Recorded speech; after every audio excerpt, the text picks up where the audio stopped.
জানিয়ে দেব গুরুত্বপূর্ণ আপডেট বাংলা সংবাদ। শুরুতেই সংবাদ শিরোনাম, পরে বিস্তারিত। পাবনায় বিএনপি জামাত কর্মীদের মধ্যে উত্তেজনা। এরপর জানিয়ে দেব নির্বাচন থেকে সরে দাঁড়ালেন এক প্রার্থী।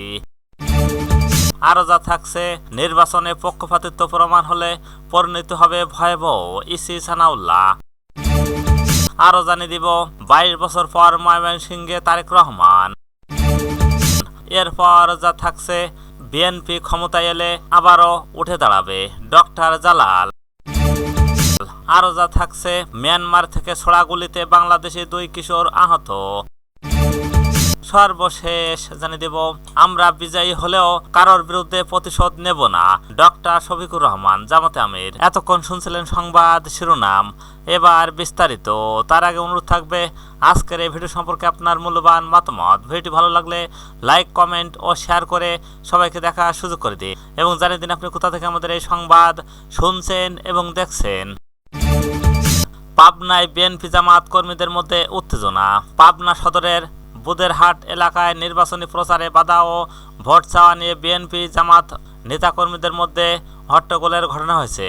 মঙ্গলবার 27 জানুয়ারি সকালে এই ঘটনা ঘটে। এই ঘটনায় বিএনপি ও জামাত নেতারা পরস্পরের দায়ী করছে। স্থানীয়রা জানান, জামাতের নারী কর্মীরা সকালে এলাকায় ভোট চাইতে আসে। এই সময় তারা জাতীয় পরিচয়পত্রের নম্বর ও বিকাশ নম্বর সংগ্রহ করছে। অভিযোগ, বিএনপি কর্মীদের সঙ্গে কথা কাটাকাটি শুরু হয়। এক পর্যায়ে বিএনপি ও নেতাকর্মীরা সংগঠিত হয়ে তাদের বের করে দিতে চাইলে জামাত নেতাকর্মীরা খবর পেয়ে সংঘবদ্ধ হয়ে ঘটনাস্থলে আসেন। এই সময় পাল্টাপাল্টি স্লোগানে সেখানে ব্যাপক হট্টগোল ও উত্তেজনা দেখা দেয়। পরে পুলিশ সেনা সদস্যরা পরিস্থিতি নিয়ন্ত্রণে নেন। পাবনা 5 সদর আসনের জামাত মনোনীত প্রার্থী প্রিন্সিপাল ইকবাল হোসাইন জানান, সদর উপজেলার পৌর 15 ওয়ার্ড এলাকায় আমাদের নারী কর্মীরা বাড়ি গিয়ে দাঁড়িপাল্লা প্রতীকের ভোট চাইছিলেন। এই সময় স্থানীয় কয়েকজন বিএনপি কর্মী তাদের প্রচারে বাধা দিয়ে লাঞ্ছিত করে। তিনি বলেন, তারা আমাদের নারী কর্মীদের গায়ে হাত তুলছেন। এই সময় আমাদের দলের দায়িত্বশীল সুলতান তাদের রক্ষা চেষ্টা করে তাকে মারধর করা হয়েছে। আমি এই ঘটনায় তীব্র নিন্দা ও প্রতিবাদ জানাচ্ছি। প্রশাসন তাদের প্রতিশ্রুতি অনুযায়ী এ ঘটনার সুষ্ঠু বিচার করবে বলে আমি আশা করি। এই বিষয়ে বিএনপি প্রার্থী অ্যাডভোকেট শামসুর রহমান শিমুল বিশ্বাসের নির্বাচন সমন্বয়কারী জেলা বিএনপি সাবেক সদর দপ্তর জহুরুল ইসলাম পাল্টা অভিযোগ করে বলেন, জামাত প্রার্থীর পক্ষে তার নারী কর্মীরা বাড়ি বাড়ি গিয়ে গৃহবধূদের কাছ থেকে কৌশলে ভোট আইডি নম্বর ও বিকাশ নম্বর সংগ্রহ করছিল। ভোটের বিনিময়ে নানা প্রলোভন দেখানোর এলাকাবাসী ক্ষুব্ধ হন। তিনি বলেন, তাদের অনৈতিক কর্মকাণ্ডের বিষয়ে স্থানীয় জেরা করলে তারা চিৎকার চেঁচামেচি করে পরিস্থিতি ঘোলাটে করার চেষ্টা করে। পরে জামাতের প্রার্থী সহ সশস্ত্র ক্যাডারদের ডেকে এনে অস্থিতিশীল ও পরিবেশ সৃষ্টি করে। আমাদের নেতাকর্মীদের ধৈর্যের সঙ্গে পরিস্থিতি মোকাবেলা করার অনাকাঙ্ক্ষিত পরিস্থিতি এড়ানো সম্ভব হয়েছে। পাবনা সদর থানার ভারপ্রাপ্ত কর্মকর্তা দুলাল হোসেন বলেন, ভোট চাওয়া নিয়ে একটু উত্তেজনা সৃষ্টি হয়েছিল। আমরা তাৎক্ষণিক ঘটনাস্থলে গিয়ে উভয় পক্ষে সরিয়ে দিয়েছি। পরিস্থিতি স্বাভাবিক আছে। নির্বাচন থেকে সরে দাঁড়ালেন এক প্রার্থী। দিনাজপুর 6, বিরামপুর, হাকিমপুর ও নবাবগঞ্জ ঘোড়াঘাট আসনের স্বতন্ত্র প্রার্থী ঘোড়া প্রতীক শাহ নেওয়াজ শুভ প্রশাসনের বিরুদ্ধে নিরপেক্ষতায় অভিযোগ তুলে নির্বাচন থেকে সরে দাঁড়িয়েছেন। মঙ্গলবার 27 জানুয়ারি দুপুর 12টায় দিনাজপুরের হাকিমপুর প্রেস ক্লাবে সংবাদ সম্মেলনের মাধ্যমে নির্বাচন থেকে সরে দাঁড়ানোর এই ঘোষণা দেন তিনি অভিযোগ করে বলেন, আমাকে বিভিন্নভাবে হুমকি প্রদান ও নির্বাচনী প্রচারণায় বাধা দেওয়া হচ্ছে। গত 23 জানুয়ারি পূর্ব নির্ধারিত কর্মসূচি অনুযায়ী আমার পারিবারিক কবর জিয়ারতের মধ্যে আমার আনুষ্ঠানিকভাবে নির্বাচনের প্রচারণা শুরু হওয়ার কথা ছিল। সেই মোতাবেক আমার কর্মী সমর্থক গ্রামবাসীকে সেখানে উপস্থিত হলে স্থানীয় বিএনপি নেতা আমার উপর আক্রমণের চেষ্টা করে। সে সময় আমি গ্রামবাসী ও কর্মী সমর্থকদের সহায়তায় প্রাণে বেঁচে যায়। বিষয়টি প্রশাসনকে জানালেও তারা কোনো ব্যবস্থা গ্রহণ করছে না।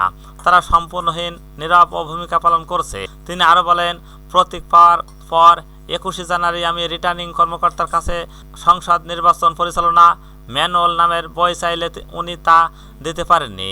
এমনকি গত 22 জানুয়ারি বিরামপুরে উত্তরাধিকারী সূত্রে পাওয়া আমার জায়গা দখল করে নেওয়া হয়েছে। বিষয়টি জরুরি জাতীয় পরিষেবা সহ এসপি, ওসি ও এসিল্যান্ডকে জানালেও কোনো খোঁজ করেনি। এমন অবস্থায় তাদের ভূমিকা দেখে আমার নিরাপত্তার শঙ্কা বোধ করি। সে কারণে আমি নিজস্ব নিরাপত্তার জন্য অস্ত্রের লাইসেন্সেও আবেদন করলেও এখনও পর্যন্ত সেটি দেওয়া হচ্ছে না।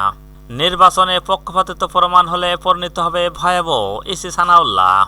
আসন্ন জাতীয় সংসদ নির্বাচনে ভোট গ্রহণ সংশ্লিষ্ট কর্মকর্তাদের নিরপেক্ষতার বিষয়ে কঠোর হুঁশিয়ারি দিয়েছেন নির্বাচন commission brigadier general of Abul Fazal Mohammad Sanaullah. তিনি বলেন, নির্বাচনে পক্ষপাতিত্বের 100 পরিমাণ বিচ্যুতি বরখাস্ত করা হবে না। যদি কারো বিরুদ্ধে পক্ষপাতিত্ব প্রমাণ পাওয়া যায় তবে তার পরিণত হবে অত্যন্ত ভয়াবহ। মঙ্গলবার 27 জানুয়ারি দুপুরে ফেনী জেলা প্রশাসক কার্যালয়ে আইন শৃঙ্খলা রক্ষাকারী সেল এবং ভিজিলেন্স ও অবজারভেশন টিমের সঙ্গে আয়োজিত এক মত বিনিময় সভায় প্রধান অতিথির বক্তব্য এইসব কথা বলেন তিনি। আবুল ফজল মোহাম্মদ সানাউল্লাহ বলেন, অতীতে অনেক প্রতিষ্ঠান তাদের ভাবমূর্তি হারিয়েছে শুধু স্বচ্ছতা নিরপেক্ষতার অভাবে। বর্তমান কমিশন সেই ভুলের পুনরাবৃত্তি চায় না। তিনি আশ্বস্ত করেন, কমিশন বা সরকারের পক্ষ থেকে পক্ষপাতিত্বমূলক কোনো নির্দেশনা দেওয়া হবে না। তবে কেউ যদি ব্যক্তিগত পছন্দ অপছন্দের বশবর্তী হয়ে দায়িত্বে অবহেলা করে তবে কমিশন তার বিরুদ্ধে সর্বোচ্চ কঠোর অবস্থানে থাকবে। 22 বছর পর ময়মনসিংহে তারেক রহমান। জাতীয় সংসদ নির্বাচনের নির্বাচনী প্রচারে অংশ নিতে ময়মনসিংহে পৌঁছেছেন বিএনপি চেয়ারম্যান তারেক রহমান। দীর্ঘ 22 বছর পর ময়মনসিংহের মাটিতে পা রাখলেন তিনি। মঙ্গলবার 27 জানুয়ারি বেলা 11টায় ঢাকায় গুলশান থেকে সড়ক পথে রওনা হয়ে তিনি দুপুরে ময়মনসিংহ শহরে পৌঁছান। এদিন দুপুর 12টা থেকে সমাবেশ স্থলে মাইকে সমাবেশের জানান দেন আয়োজনকারীরা। সভা সঞ্চালনায় রয়েছেন দক্ষিণ জেলা বিএনপি সদস্য সচিব রকনুজ্জামান সরকার রকন। দুপুর 12:30টার দিকে দক্ষিণ জেলা বিএনপির সদস্য সচিব রকনুজ্জামান রকন সরকার সহ অনেক নেতাকর্মী উপস্থিতি দেখা যায়। এছাড়া সমাবেশ মঞ্চ উপস্থিতি রয়েছেন ময়মনসিংহ বিভাগের বিএনপির কেন্দ্রীয় নেতারা। আয়োজিত সমাবেশকে প্রাণবন্ত করতে নেতাকর্মীরা হাতে দলীয় পতাকা মিছিল নিয়ে সমাবেশ স্থলে প্রবেশ শুরু করেন। এই সময় দলীয় প্রতীক ধানের শীষে নিয়ে সমাবেশ স্থল প্রবেশ করেছেন সমর্থকরা। দলীয় সূত্র জানিয়েছেন, আজকের সমাবেশকে সাফল্যমণ্ডিত করতে ময়মনসিংহ বিভাগ ও বিভিন্ন থানা থেকে ছাত্রদল, যুবদল, স্বেচ্ছাসেবক দল, কৃষক দল, শ্রমিক দল, মহিলা দল ও তাঁতি দলের নেতাকর্মীরা এবং সমর্থকরা হাজির হবেন। এই বিষয়ে বিএনপি যুগ্ম আহ্বায়ক আবু ওয়াব আন্দক বলেন, ময়মনসিংহ বিভাগ এবং জেলা বাইরে থেকে তাদের নেতাকর্মীরা মিছিল নিয়ে সমাবেশ স্থলে প্রবেশ শুরু করেছে। আশা করছি আজকের সমাবেশ স্মরণকালের স্মরণীয় সমাবেশ হবে। সমাবেশের সভাপতিত্ব করবেন ময়মনসিংহ দক্ষিণ জেলার বিএনপি আহ্বায়ক জাকির হোসেন। বিএনপি ক্ষমতায় এলে দেশ আবারও হয়ে উঠবে। বিএনপি ক্ষমতায় এলে দেশ আবারও উঠে দাঁড়াবে। ডক্টর জালাল। চাঁদপুর 2 আসনে বিএনপি মনোনীত প্রার্থী আলহাজ মোহাম্মদ জালাল উদ্দিন বলছেন, বর্তমান দেশের অর্থনৈতিক যে অচল অবস্থা, নির্বাচন না হলে তা সচল হবে না। আর বিএনপি ক্ষমতায় এলেই ধ্বংসাত্মক দেশ আবারও উঠে দাঁড়াবে। মঙ্গলবার 27 জানুয়ারি দুপুর মতলব উত্তর উপজেলার ফতেপুর ও পশ্চিম ইউনিয়ন নির্বাচনী পথসভায় এসব কথা বলেন তিনি। ডক্টর জালাল উদ্দিন বলেন, বিএনপি ক্ষমতায় না এলে এই ধ্বংসাত্মক দেশ ঠিক হবে না। তাই দেশ বাঁচাতে নিজেদের স্বার্থে সবাই ধানের শীষে ভোট দিয়ে তারেক রহমানকে প্রধানমন্ত্রীর চেয়ারে বসাবে। তাহলেই বাংলাদেশ উন্নত হবে, অর্থনীতির চাকা সচল হবে। সবাই বিএনপি নেতা সাদেক ও হোসেনের সভাপতিত্বে উপজেলা ইউনিয়ন পর্যায়ে নেতাকর্মীরা। মিয়ানমার থেকে ছোড়া গুলিতে বাংলাদেশি 2 কিশোর আহত। কক্সবাজারের টেকনাফ উপজেলায় ওয়াইকং ইউনিয়নের জিসংখালী ও সংলগ্ন নাফ নদের সীমান্ত এলাকায় মিয়ানমার সীমান্তের দিকে থেকে ছোড়া গুলিতে বাংলাদেশি 2 কিশোর গুলিবিদ্ধ হয়েছে। মঙ্গলবার 27 জানুয়ারি সকাল 11:30টার দিকে এই ঘটনা ঘটে। গুলিবিদ্ধরা হলেন ওয়াইকং ইউনিয়নের কাঞ্জর পাড়া এলাকায় বাসিন্দা শেখ কামালের ছেলে সোহেল বয়স 15 এবং একই এলাকার মোহাম্মদ ইউনুসের ছেলে ওবায়দুল্লাহ বয়স 14। স্থানীয় সূত্র জানা গেছে, মঙ্গলবার সকাল 11:30টার দিকে ওয়াইকাং ও জিসংখালী বেউফির ও পূর্বে পাশে নাফ নদে সীমান্তবর্তী কেওড়া বাগানে লাকড়ি কোড়াতে যান সোহেল ও ওবায়দুল্লাহ। এ সময় হঠাৎ মিয়ানমার সীমান্তের দিক থেকে একটি গুলি ছুড়ে তাদের গুলিবিদ্ধ হন। দুজনকে গুলিবিদ্ধ হন। গুলিবিদ্ধ ওবায়দুল্লাহ মামা মোহাম্মদ ইসমাইল বলেন, গুলির শব্দ শুনে স্থানীয়রা দ্রুত ঘটনাস্থলে গিয়ে দুজনকে উদ্ধার করেন।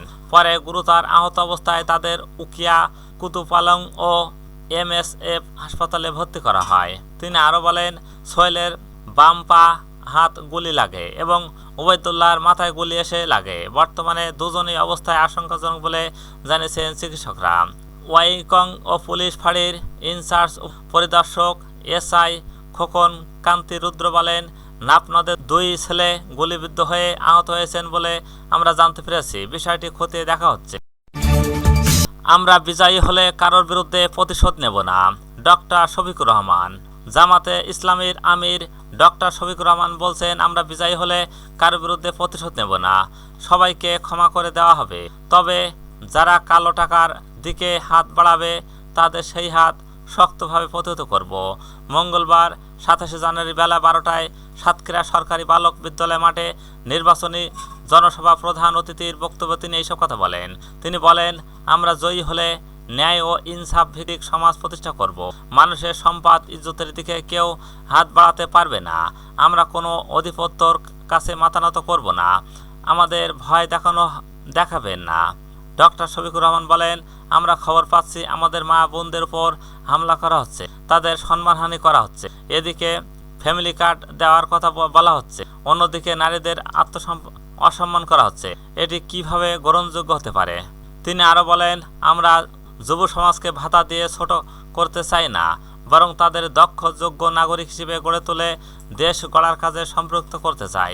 এতে তাদের সম্মান আরও বৃদ্ধি পাবে। তিনি আরও বলেন, আমরা দেখেছি অতীতে যারা জুলুমের শিকার হয়েছেন তাদের মধ্যে থেকেই অনেকে আজ জালিমের ভূমিকা পালন করছেন। বর্তমানে প্রজন্মের যুবকেরা পরিবর্তনের পক্ষে, তারা সংস্কার চায়, তারা পুরনো জীর্ণ পচা ও রাজনীতির ধারা থেকে বেরিয়ে আসতে চায়। ডক্টর শফিকুর রহমান আগামী 12ই ফেব্রুয়ারি হা ভোটের পক্ষে অবস্থান নিয়ে দেশ গড়ার কাজে সবাইকে ঐক্যবদ্ধ আহ্বান জানান। জেলা জামাতের আমির অধ্যাপক শহীদুল ইসলাম মুকুলের সভাপতিত্বে বক্তব্য রাখেন বাংলাদেশ জামাতে ইসলামী সেক্রেটারি জেনারেল অধ্যাপক মিয়া গোলাম পরোয়ার ও জাতীয় গণতান্ত্রিক পার্টির জাগোফা সভাপতি দলীয় মুখপাত্র রাশেদ প্রধান। বাংলাদেশ ইসলামী ছাত্র শিবিরের কেন্দ্রীয় সভাপতিত্ব নুরুল ইসলাম সাদ্দাম।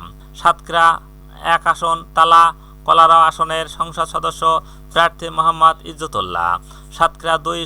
সাতক্ষীরা সদর দেবহাটা আসনের সংসদীয় সদস্য প্রার্থী মুহাদ্দিস আব্দুল খালেক। সাতক্ষীরা 3 আশাশুনি কালীগঞ্জ আসনের সংসদ সদস্য প্রার্থী মুহাদ্দিস রবিউল বাশার। সাতক্ষীরা 4 আসন শ্যামনগর আসনের সংসদ সদস্য প্রার্থী গাজী নজরুল ইসলাম ও প্রমুখ।